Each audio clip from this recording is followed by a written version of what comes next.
नमस्कार साथियों। आज के सेशन में 15 अक्टूबर से संबंधित सभी करंट अफेयर आपके साथ डिस्कस करूंगा। तो चलिए शुरू करते हैं। आज का पहला मुख्य पॉइंट है 5000 रन सबसे तेज बनाने वाले भारतीय महिला खिलाड़ी। 5000 रन सबसे तेज बनाने वाले भारतीय महिला खिलाड़ी स्मृति मंधाना बन गई है। दोस्तों, हाल ही में जो विश्व कप भारत एवं श्रीलंका के बीच महिलाएं विश्व कप खेली जा रही है, उसमें कुछ रन बनाने के बाद स्मृति मंधाना भारत में सबसे तेज 5000 रन बनाने वाले महिला खिलाड़ी बन गई है। दूसरा मुख्य पॉइंट है, अगला मुख्य पॉइंट है अर्थशास्त्र का नोबेल पुरस्कार। दोस्तों, आप लोग को जानकारी में है, लगातार नोबेल पुरस्कार की घोषणा हो रही है। उसी क्रम में अर्थशास्त्र का नोबेल पुरस्कार 2025 की भी घोषणा कर दी गई है। अच्छा, नोबेल पुरस्कार की घोषणा कितने क्षेत्रों में किया जाता है? नोबेल पुरस्कार की घोषणा कुल 6 क्षेत्रों में किया जाता है। कौन कौन सा क्षेत्र है? तो पहला है मेडिसिन, दूसरा है फिजिक्स, तीसरा है केमिस्ट्री। ये 3 क्षेत्र होगी। चौथा जो पुरस्कार है वो होता है शांति के क्षेत्र में, और 5वां जो पुरस्कार होता है वो होता है आपका जो लेखन होता है उसके क्षेत्र में, और जो छठा पुरस्कार है वो अर्थशास्त्र के क्षेत्र में होता है। तो ये 6 पुरस्कार नोबेल में शामिल है। तो उसी के क्रम में अर्थशास्त्र का नोबेल पुरस्कार की घोषणा की गई है। अर्थशास्त्र का नोबेल पुरस्कार कुल 3 व्यक्ति को प्रदान किया गया, जिसमें है पहला जोएल मोकिर, दूसरा है फिलिप अध्ययन और तीसरा है पीटर हॉविट। अच्छा, इसे किस लिए ये नोबेल पुरस्कार दिया गया है दोस्तों? तो इन तीनों को इनोवेशन ड्रिवन इकोनॉमिक ग्रोथ की अवधारणा को समझाने हेतु ये पुरस्कार प्रदान किया गया। नेक्स्ट पॉइंट है कि इजराइल का सर्वोच्च नागरिक सम्मान। दोस्तों, इजराइल का सर्वोच्च नागरिक सम्मान कौन सा होता है? तो ये है Israeli presidential medal of honour. Israeli presidency medal of honour से हाल ही में अमेरिकी राष्ट्रपति डोनाल्ड ट्रंप को सम्मानित किया गया।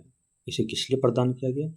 तो इन्हें गाजा में युद्ध विराम कराने तथा इजराइल बंधकों को छुड़वाने हेतु ये पुरस्कार प्रदान किया गया। दोस्तों, आपको पता है कि 2 साल से अधिक समय से गाजा एवं इजराइल यानी हमास और इजराइल के मध्य लगातार युद्ध जारी था।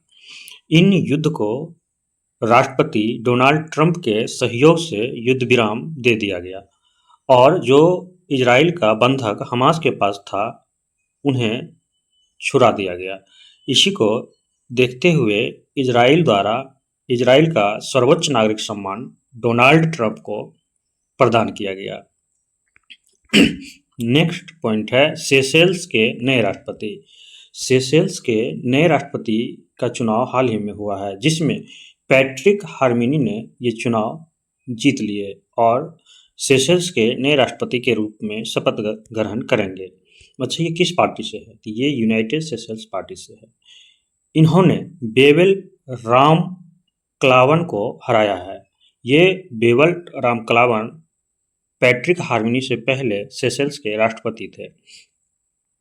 अगला पॉइंट है 5 समुद्री तटों को ब्लू फ्लैग। दोस्तों, हाल ही में महाराष्ट्र के 5 समुद्री तटों को ब्लू फ्लैग प्रदान किया गया है, जिसमें से पहला है श्रीवर्धन जो रायगढ़ में है, दूसरा है नागवा जो रायगढ़ में है, तीसरा है परनाका जो पालघर में है, चौथा है गुहागर जो रत्नागिरी में है, और 5वां है लाडघर, ये भी रत्नागिरी में अवस्थित है। अगला पॉइंट है विश्व के पहले आभासी संग्रहालय। दोस्तों, विश्व के पहले आभासी संग्रहालय यूनेस्को द्वारा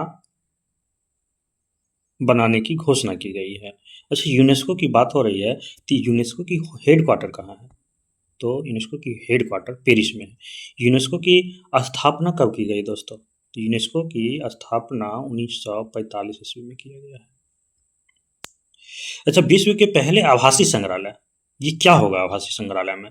दोस्तों, पता है कि यूनेस्को का काम क्या है? यूनेस्को का काम है जो देश करे वर्ल्ड के कहीं पर भी यानी विश्व में कहीं पर भी जो सांस्कृतिक विरासत है उसकी संरक्षण करना, उसकी एक नई पहचान देना, और जो विभिन्न देशों की संस्कृति है उसको बढ़ावा देना या उसको बचा के रखना, ये यूनेस्को के मुख्य काम है।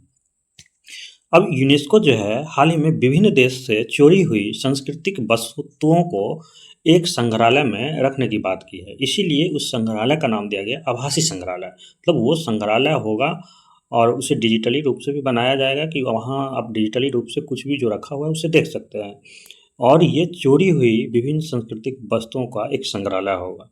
जैसे ये किसकी मदद से किया जा रहा है? तो इस कार्य में सऊदी अरब मदद कर रहा है और इसके साथ दे रहे हैं इंटरपोल। अगला मुख्य पॉइंट है कि 170 डेज बुक 107 डेज बुक का लेखक कमला हैरिस है। दोस्तों आपको पता है कि कमला हैरिस एक अमेरिकी पॉलिटिशियन है। इन्होंने अभी से पहले उपराष्ट्रपति के पद पर रह चुकी हैं। इसका जो संबंध है ये भारत से है, इसीलिए इसे भारतीय मूल की नागरिक माना जाता है। इनकी माँ का जन्म भारत में हुआ था, तो इनके द्वारा ही 107 डेज बुक लिखा गया है। अगला मुख्य पॉइंट है आईयूसीएन केन टॉन मिलर पुरस्कार 2025। दोस्तों आईयूसीएन द्वारा केन टॉन मिलर पुरस्कार 2025 डॉक्टर सोनाली घोष को प्रदान किया गया है। अच्छा, ये सोनाली घोष कौन है? सोनाली घोष भारत का आईएफएस ऑफिसर है। आपको जान के हैरान होगी कि आईयूसीएन किन-टोनर मिलर पुरस्कार पाने वाली सोनाली घोष भारत की पहली महिला बनी है। महिला नहीं कह सकते हैं इसको, ये कहिए कि ये भारत की पहली नागरिक बन गई है जिसे आईयूसीएन केंटोन मिलर पुरस्कार मिला है। अच्छा, ये पोस्टेड कहाँ है? तो इनकी पोस्टिंग जो है वर्तमान में काजीरंगा नेशनल पार्क के फील्ड डायरेक्टर के रूप में है। दोस्तों आपको पता है कि आईयूसीएन की स्थापना कब हुई? 1948 में। ये आईयूसीएन करता क्या है? तो ये आईयूसीएन जो है कंजर्वेशन करता है किसका? नेचर का। क्योंकि इसका फुल फॉर्म क्या है बताइए? फुल फॉर्म क्या है? ठीक है, कमेंट बॉक्स में बताइएगा। धन्यवाद। आपको वीडियो पसंद आया तो लाइक करें और चैनल को सब्सक्राइब कर लें। मिलते हैं नेक्स्ट सेशन में।